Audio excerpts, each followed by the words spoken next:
Asset management company की MD और CEO Radhika Gupta ji जुड़ती हुई। Radhika ma'am, good morning. और सबसे पहले तो अंतर्राष्ट्रीय महिला दिवस की आपको ढेरों शुभकामनाएं। अच्छा, राधिका मैम आने वाली थी तो मैंने ऐसी थोड़ा सा इनके फुटप्रिंट्स चेक करे। कल देख रहा था, लाइए इनकी इमेज ट्विटर पे शेयर करी थी राधिका मैम ने, हे बढ़िया भगवान! होली सेलिब्रेशंस की। राधिका मैम, साथ में आपको हैप्पी होली भी। कैसा रहा कल का सेलिब्रेशन मैम? बहुत अच्छा। Good morning, happy international women's day and happy Holi. बहुत अच्छी होली रही एक्चुअली। मेरा आपको दिख रहा है, मेरा 9 महीने का बेटा है और उसकी पहली होली थी, तो वो तो बहुत खुश था। पहली बार गुलाल लगाया, पहली बार उसने वाटर बलून्स के साथ खेला, तो तो बहुत मम्मा खास मम्मा को होली थी। पहचान गया वो होली के बाद या नहीं पहचान पाया? हाँ, मम्मा को सॉर्ट ऑफ पहचान गया, मैं पूरी तरह से नहीं कहूँगी। अच्छा, लेकिन बहुत खास होली थी, फर्स्ट एज़ अ मदर। बहुत बढ़िया, मुबारक हो आपको। अच्छा, राधिका मैम ज्वाइन कर रही हैं। और जब मैंने एक तो होली की इमेज, दूसरा मैं पढ़ रहा था इनके अंदर ईडलवाइज एसेट मैनेजमेंट कंपनी की जो ट्रेजेक्टरी, जो ग्रोथ 2017 में मैम ने ज्वाइन करा था, उस समय under 10,000 crore rupees asset under management. और अभी लेटेस्ट अपडेट इसीलिए हल्ला मचा हुआ है क्योंकि 1 लाख करोड़ रुपए के ऊपर के एयूएम्स पहुंचा दिए हैं मैं 5-6 सालों में। राधिका मैम, गजब कर रखा है ये ट्रेजेक्टरी, ये ग्रोथ। खैर, छोटे बेस पे नया टारगेट क्या लेके चल रहे हो राधिका मैम? कहां देख रही है ईडब्ल्यूआईस एएमसी का AUM 3 years 5 years down the line? Actually मैं ना बहुत एम्बिशियस हूँ, हमेशा से रही हूँ और इस हाँ, बिजनेस के लिए बहुत एम्बिशियस हूँ। मुझे लगता हाँ, है अभी 1 लाख करोड़ का बहुत चर्चा हुआ है कि हाँ, ऑनेस्टली ये तो शुरुआत है, क्योंकि ये इंडियन मार्केट्स के लिए शुरुआत है, हमारी एमएफ इंडस्ट्री के लिए, मैं एमफी की वाइस चेयरमैन भी हूँ, शुरुआत है। और एडलवाइज एएमसी के लिए तो सबसे मुश्किल सफर जो होता है ना, छोटे से, बिल्कुल छोटे से 5,000 से 10,000 और 10,000 से 1 लाख जब कोई जानता नहीं था, वो तय कर लिया है। तो अभी तो सफर बाकी है, अभी तो हमारी बहुत उड़ान है। तो मैं देखूंगी मेरे टेन्योर में होपफुली 2 लाख करोड़ की बात, 5 लाख करोड़। मेरी उम्मीद है कि ये मैं सब नंबर्स देखूंगी और मैं म्यूचुअल फंड इंडस्ट्री को भी 100 लाख करोड़ पे देखूंगी। मैं काफी यंग हूँ, तो मेरी बहुत उम्मीदें हैं हिंदुस्तान और हिंदुस्तान के कैपिटल मार्केट से और अपने से भी। अब पास अगर कुछ कहता है तो वाकई आप जो नंबर्स कह रहे हो इजीली अचीवेबल नजर आते हैं। गजब की ट्रेजेक्टरी आपके अंदर, मजा आ गया देख के, पढ़ के उसके बारे में। अच्छा, बहुत रिटेल का पैसा राधिका मैम आजकल बाजार म्यूचुअल फंड में चैनलाइज हो रहा है। मेरे ख्याल से जनवरी का महीना back to back fourth straight month था जब 13,000 करोड़ रुपए से ज्यादा के एसआईपीज मंथली बेसिस पे आ रहे हैं। इस तरह से परफॉर्मेंस, ये हम रिटेल ज्यादा स्मार्ट हो गए हैं, हम में अवेयरनेस ज्यादा बढ़ गई है, या आप लोग का एमफी का आउटरीच प्रोग्राम ज्यादा अच्छा इफेक्ट दे रहा है? ये ऐसा हो कैसे रहा है मैम? आई थिंक ये 2-3 बातें हैं। देखिए, 2017 में जब मैंने इंडस्ट्री जॉइन की थी, शायद आपको याद नहीं होगा, 4,000 करोड़ की हमारी एसआईपी बुक थी, जो अभी 13,000 करोड़ की है। किसी को नहीं लगा था 3 गुना ये हो जाएगी। और इसकी 2-3 वजह हैं। एक तो of course financialisation of savings, जो एक मेगा ट्रेंड है इंडिया में, जैसे जीडीपी 3 से 5 ट्रिलियन होगा, ये हो रहा है। इंसान अब ट्रेडिशनल इंस्ट्रूमेंट्स को छोड़ के एसआईपी की तरफ, इक्विटी की तरफ जा रहा है। दूसरी बात यह है कि रिटेल ने रियलाइज किया है कि एसआईपी एक इन्वेस्टमेंट नहीं है, एक तरीका है जिंदगी जीने का। हम सारे सैलरीड लोग हैं, तो सैलरीड प्रोफेशनल के लिए एक डिसिप्लिन के साथ सेव करना और निवेश करना, वो एसआईपी के जरिए होता है। और अगर आप 10 साल में किसी का भी एसआईपी एक्सपीरियंस देखें ना, किसी भी फंड में, वो बुरा नहीं होता। तो एक एसआईपी एक बहुत टाइम टेस्टेड तरीका बन गया है निवेश करने का। तीसरा, मैं जरूर श्रेय दूंगी एम्फी को, क्योंकि हमारी जो कैंपेन है म्यूचुअल फंड सही है, ये बहुत पावरफुल है। मुझे लगता है इस पे एक्चुअली ग्लोबली किसी बिजनेस स्कूल को केस स्टडी करनी चाहिए, क्योंकि 40 कंपनीज आके पैसे पूल करके एक ऐसा इनिशिएटिव कर रही हैं, कोलैबोरेट कर रही हैं। हालांकि हम लोग कम्पीट भी करते हैं इन्वेस्टर के फायदे के लिए। And today we must be one of the largest advertisers in India mutual fund सही है के जरिए। म्यूचुअल फंड एक ऐसा शब्द हो गया है जो पॉप कल्चर में, नेटफ्लिक्स या अमेजोन प्राइम पे आप ड्रामा देखें तो उसमें लोग म्यूचुअल फंड का मजाक करते हैं। तो पॉप कल्चर में हमारा वो टर्म आ गया है बहुत ही छोटे समय में, तो ये बहुत खुशी की बात है। तो इन तीनों चारों बातों का जो कंबाइंड रिजल्ट है, वो ये 4 से 13 की जर्नी। नहीं, वो म्यूचुअल फंड सही है, वो टैगलाइन तो गजब, सबके जहन में, सबको याद और गजब की रही है। अच्छा, सब जानना चाहते हैं मैम, राधिका गुप्ता जो सेविंग्स करती हैं उसको कहां लगाती हैं? क्या ईडलवाइस म्यूचुअल फंड की स्कीम्स में, या कुछ और एवेन्यूज भी तलाशते हो आप? तो सबसे पहले आपने म्यूचुअल फंड सही है कहा, तो मेरे खुद के पर्सनल इन्वेस्टमेंट्स तो म्यूचुअल फंड्स में ही जाते हैं। हाँ। मैं एडवाइस फाइनेंशियल सर्विसेज के अलावा कोई शेयर डायरेक्टली नहीं होल्ड करती, ना मैंने अपने करियर में कभी होल्ड किया है। मेरा इतना मानना है म्यूचुअल फंड प्लेटफॉर्म और कन्वीनियंस पे, और जिन फंड्स की मैं बातें करती रहती हूँ, हाँ, ज्यादातर एडवाइस म्यूचुअल फंड में है, क्योंकि मैं बिलीवर हूँ अपने काम में और अपने फंड्स में उनको जानती भी हूँ। मेरा फेवरेट फंड है एडलवाइस बैलेंस्ड एडवांटेज फंड, जो कि मुझे लगता है ये कैटेगरी सब निवेशकों के लिए बहुत अच्छी है, बढ़त भी है, बचत भी है, और ये हम सब चाहते हैं, तो ये करती हूँ।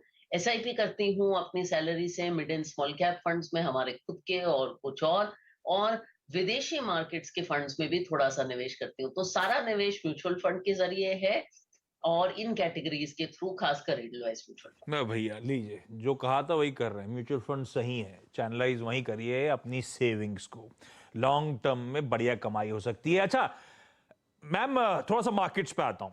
लग रहा है कि हमारे यहाँ भी अब वो ब्याज दरें बढ़ने के सिलसिला फिलहाल तो थमता हुआ नजर नहीं आएगा। पिछली बार लग रहा था शायद लास्ट हाइक होगी, गवर्नर साहब की कमेंट्री कुछ और थी, और अब तो पॉवेल साहब ने वो मूड माहौल सब बदल दिया है। आप लोग क्या पेंसिल इन कर रहे हो? कितनी और ब्याज दरें हमारे यहाँ बढ़ती हुई नजर आएंगी, और आपने कल की उस टेस्टिमनी को कैसे रीड किया? तो आई थिंक हमारा मानना है कि रेट हाइक साइकिल हम कब से कह रहे हैं, खत्म होने को आई है, लेकिन अभी खत्म नहीं हुई है। एंड आई थिंक कल की टेस्टिमनी के बाद भी हमें ऐसा ही लगता है। हमें ये जरूर लगता है कि इन्फ्लेशन की जो समस्या है, जिसके बारे में इतनी चर्चा हो रही है, वो इंडिया में बाकी देशों से थोड़ी सी कम गंभीर है। दूसरा, जहां तक इक्विटी मार्केट की बात और जहां तक ब्याज बढ़ने की बात है, दूसरी बात हमें ये लगती है कि ये जो इंटरेस्ट रेट्स हैं, ये बढ़ने के बाद जल्दी में घटेंगे भी नहीं। तो ये भी एक इम्पोर्टेंट पर्सपेक्टिव है। जहाँ तक इक्विटी मार्केट की बात है, हम निवेशकों को गाइड कर रहे हैं कि 2021-22 बहुत अच्छे साल थे।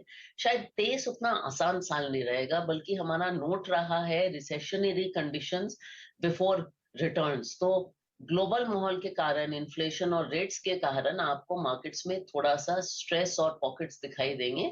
लेकिन 2-3 साल की उसमें हम डोमेस्टिक इकोनॉमी पे काफी कंस्ट्रक्टिव हैं, क्योंकि ये जो डेकेड है प्राइवेट कैपेक्स के लिए, एक बहुत अच्छी डेकेड रहेगी इंडिया में, लेकिन इसके लिए आपको थोड़ा समय देना पड़ेगा बाजार रिसेशनरी कंडीशंस बिफोर रिटर्न्स, तो मतलब आसान शब्दों में इसको ऐसा समझूं कि ये जो पैची विकेट पे हम 2023 में अब तक नजर आए हैं, ये लाइकली थोड़ा सा लिंगर और करेगा, और इस पैची विकेट पे मेरे लिए एक्यूमुलेशन के, खरीदारी करने के, क्वालिटी को बाय करने के अच्छे मौके होंगे। जी, बिल्कुल। आई थिंक निवेशकों को ऐसे फेज़ में बहुत फ़ायदा हो। एक तो खरीदारी करने का हाँ। मौका है। दूसरा, जब आप नए-नए जो निवेशक, जो कि बहुत हैं, बाज़ार में आए हैं पिछले 1-2 साल से, उनको थोड़ा स्लो डाउन करने का और असेस करने का मौका मिलेगा कि मेरे लिए क्या सही है निवेश में। मैं हमेशा कहती हूँ कि पर्सनल फाइनेंस एक बहुत ही पर्सनल चीज़ है। आप कितनी रिस्क ले सकते हैं, क्या सही है आपके लिए, क्या आपके लिए नहीं सही है, ये आपको ऐसी कंडीशंस में बैठ के थोड़ा थम के समझ में आता है। नहीं तो बुल मार्केट में तो क्या होता है, तेजी में सभी मार्केट में घुसते हैं, सभी खुद को गुरु मानते हैं। तो ये एक स्लो डाउन एक्चुअली निवेशकों के लिए बहुत अच्छा है। और इक्विटी मार्केट में अगर आप 5 साल के निवेशक हैं, तो मुझे लगता है हिंदुस्तान से बेटर जगह नहीं है आज एक इक्विटी निवेशक होने के लिए। सबसे स्वीट स्पॉट में अगर समय दे रहे हैं भारत में इक्विटी बाजार में पैसा लगा के 5 साल के टाइम होराइजन के लिहाज से, तो कहीं और देखने की जरूरत है नहीं। कन्विक्शन के साथ इन लेवल्स पे पैसा झोंकने की तैयारी करिए, या फिर इस साल जो करेक्शंस आ रहे हैं उनमें खरीदारी करने का मौका ढूंढें। वॉलेटिलिटी रहेगी, उठापटक रहेगी, रिस्क थोड़ा ज्यादा है इस बार, तो ऐसे में फिक्स इनकम को ज्यादा तवज्जो दूं क्या राधिका मैम? 2023 उसके नाम। मुझे तो हमेशा लगा है कि फिक्स्ड इनकम पोर्टफोलियो में इम्पोर्टेंट है। एसेट एलोकेशन, जैसे हम कहते हैं कि हिंदुस्तानी खाने में थाली एक बहुत पॉपुलर मील है। अब आप थाली में सिर्फ पनीर और सब्जी तो नहीं रखते, रोटी भी रखते हैं, चावल भी रखते हैं, बैलेंस डाइट होती है। तो पोर्टफोलियो भी बैलेंस्ड होना चाहिए, हमेशा फिक्स्ड इनकम होना चाहिए। इस दौरान में जहाँ रेट्स बढ़ रहे हैं, आप लंबे समय के लिए अच्छे इंटरेस्ट रेट पे म्यूचुअल फंड्स के जरिए पैसे लॉक इन कर सकते हैं। जैसे हमारे टारगेट मैच्योरिटी फंड्स हैं, भारत बॉन्ड जैसे और इंडेक्स फंड्स जैसे, उसमें आप 5, 7, 10 साल का पैसा आज बहुत ही सिक्योर गवर्नमेंट या स्टेट इंस्ट्रूमेंट्स में लंबे समय के लिए निवेश करके उसे थोड़ा लॉक इन कर सकते हैं। तो फिक्स्ड इनकम में हमारी कंज्यूमर्स के लिए ये रिकमेंडेशन रहेगी। और फाइनली जाते जाते भारतीय बाजारों के वैल्यूएशंस जब उछाल में थे, हाईज पे थे, तो स्ट्रेच थे। आज 17,700 17,800 के आसपास कैसा मूल्यांकन लग रहा है आपको? कुछ लोग मानते हैं आज की डेट पे भी वैल्यूएशन स्ट्रेच नहीं है अपने पीयर्स से। आपका क्या आंकलन है मैम?